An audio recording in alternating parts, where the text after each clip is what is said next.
పశ్చిమ గోదావరి జిల్లా బొట్టాయిగూడు మండలం దొరమాడు గ్రామానికి దగ్గరలో వెలిసినటువంటి మాతృశ్రీ గుబ్బల మంగమ్మ తల్లి ఆలయం స్థల పురాణం ప్రకారం సుమారు 55 ఏళ్ల క్రిందట బొట్టాయిగూడికి చెందిన కరాటం కృష్ణమూర్తి గారు అడవిలో వెదురుగడలు తెచ్చేందుకు వెళ్లారు. తిరుగు ప్రయాణంలో ఎడ్లు అడుగు ముందుకు వేయకపోవడంతో బండిపై ఉన్న వెదురు కలపను దించేసి కూలీలతో పాటు కృష్ణమూర్తి గారు ఇంటికి వచ్చేశారట.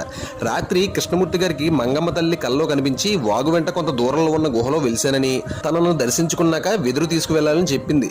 కృష్ణమూర్తి గుబ్బల మంగమ్మ తల్లి వెలిసిన ప్రదేశాన్ని దర్శించుకుని అమ్మవారికి పూజలు చేయడం మొదలు పెట్టారట. అప్పటి నుండి ఏజెన్సీ ప్రాంతంలో పాటు చుట్టుపక్కల గ్రామాల ప్రజలు మంగమ్మ తల్లిని దర్శించుకోవడం మొదలుపెట్టారు.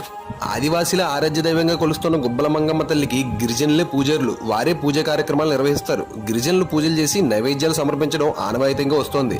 మంగమ్మ తల్లి వెలిసిన సమీపంలోనే గానిగి చెట్టు ఉంది. ఈ చెట్టు సంతాన వృక్షంగా పేరొందింది. పిల్లలు పుట్టిన దంపతులు అమ్మను దర్శించుకున్న అనంతరం పసుపు కుంకుమ ఎర్రని వస్త్రంతో పెట్టి చెట్టు కొమ్మ కడతారు. అలా చేస్తే అమ్మ అనుగ్రహంతో కడుపు పడుతుందని విశ్వాసం.